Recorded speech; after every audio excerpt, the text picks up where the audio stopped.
So as we get started, chapter 1 is going to be all about an introduction to measurements, talking about things like scientific notation and unit conversions and dimensional analysis.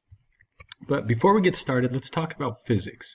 What is physics? What does it make you think of as you signed up for physics class, as you knew you had the great opportunity to take it? What is it? What are you going to be learning? What does it deal with?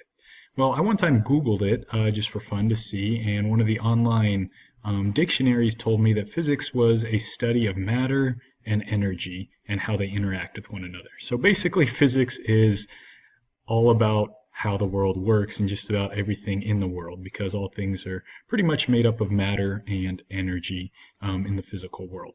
So some examples of what physics encompasses is things like space flight, radio waves, things like motion, how cars move, how rockets are able to fly, the forces that are involved in those, how engines work, the thermodynamics of different systems, things like lasers. I like biomedical engineering a lot, and so things like MRI, X-ray, ultrasound are all physics-based and quite amazing. For those of you interested in civil engineering, things like bridges and buildings are also all based on physics. And so as we study this semester together, we're really going to be studying the amazing way that God created the world to work and understanding all of the best explanations to how he made that possible.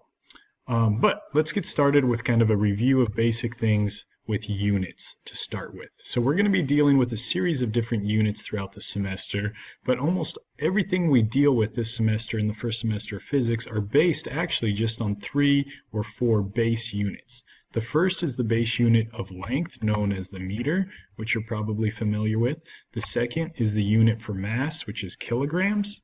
The third, the unit for time, which we'll use seconds. So the vast majority of all units we deal with this semester are going to be based on those 3 base units, hence the name base. But a fourth that you will see a little bit this semester is the unit for temperature, which is Kelvin. So all the other units that you've probably heard of, things like speed, acceleration, force, momentum, impulse, work, energy, the units for all of those different things, whether you're talking about newtons, joules, etc., all those are actually just based on these 4 base units. For example, newtons, which is force, it's a kilogram multiplied by meters and divided by seconds squared. So it's just based on those base units. So those are the units you're going to be seeing and dealing with all semester long. Now there's going to be times this semester where we're dealing with very large numbers, like the distance to the moon, or very small numbers, like the diameter of a human hair or the mass of a red blood cell. And these are super inconvenient to try to write out by hand. In fact, if I asked you to write out the mass of a red blood cell by hand 4 or 5 times, you'd probably end up with the wrong number of zeros in there once or twice. So to help us with writing things out that are very large or very small, we will oftentimes be using scientific notation. Scientific notation is writing a number multiplied by a power of 10 to represent the scale and the size of the number, and just to represent the number accurately in a more convenient way, because we're going to deal with things from the size of a galaxy way up here all the way down to the size of the atom, ranging from 10 to the 21st power meters down to 10 to the negative 14th power meters. So just to kind of remind you how scientific notation works, scientific notation is used to write either large or small numbers, and it's going to exist or be composed of basically a coefficient, a number between 1 and 10 multiplied by a power of 10.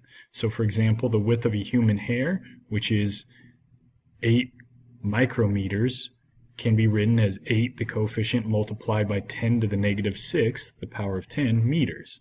A large number like 2.5 million seconds can be written as 2.5, the coefficient, times 10 to the 6th power seconds.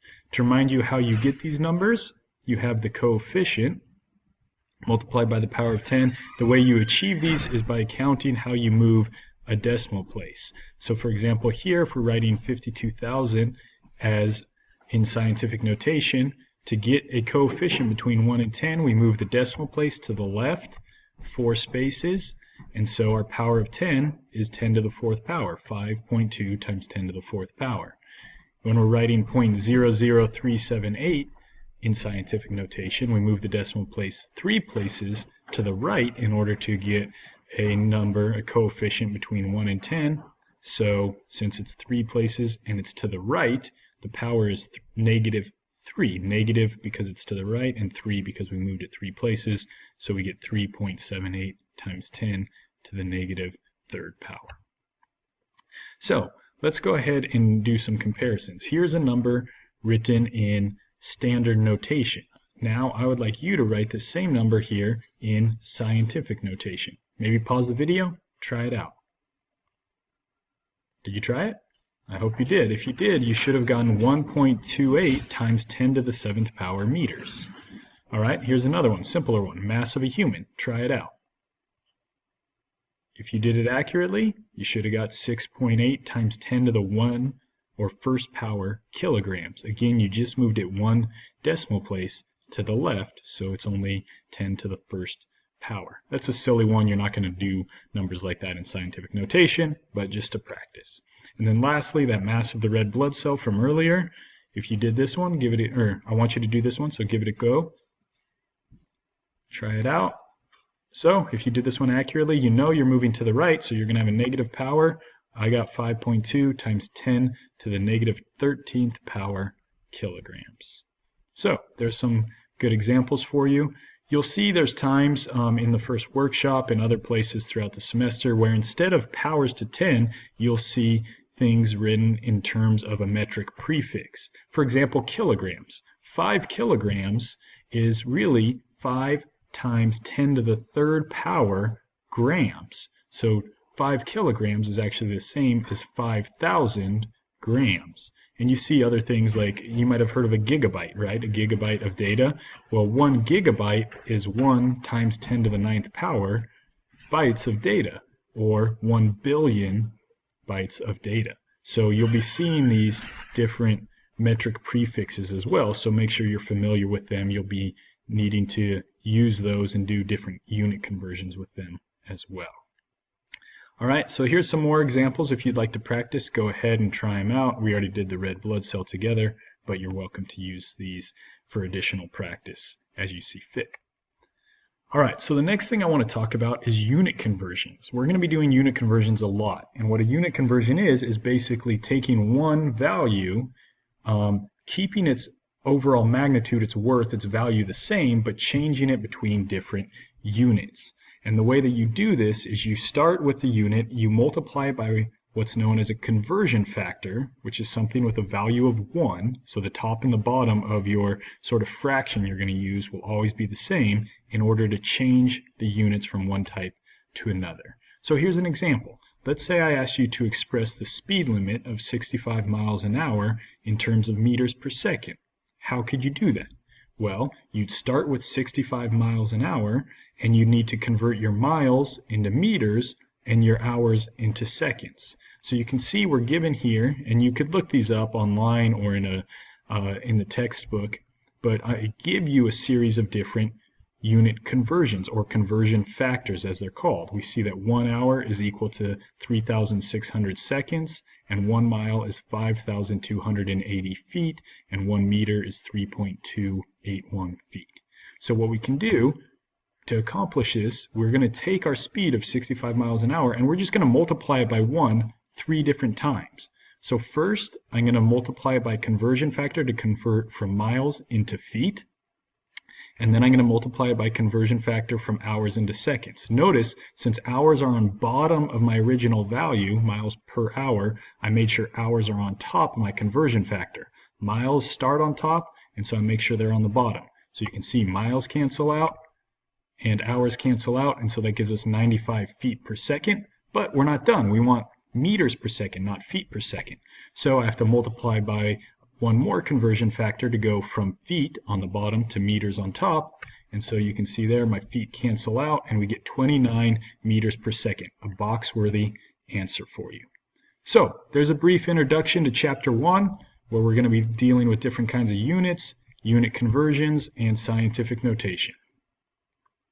So there's just one more topic I'd like to discuss with you guys, which is what's known as dimensional analysis, which is where we look at equations and really pay close attention to our units to make sure that they work out.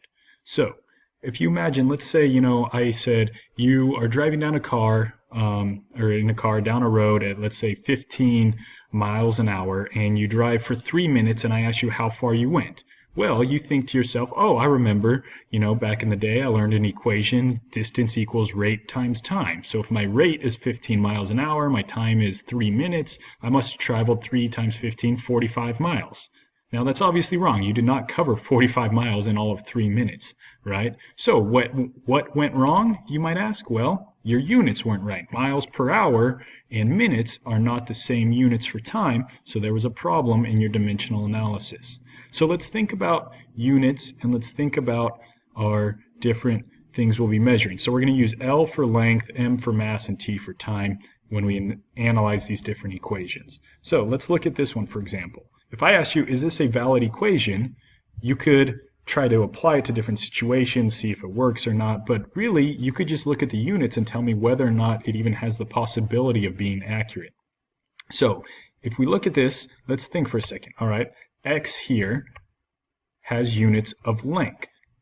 All right, V, 1/2 doesn't have any units, so we don't have to worry about that. V, which is a velocity, has units of length over time, miles per hour or meters per second, and our time t here has units of time as well, t squared.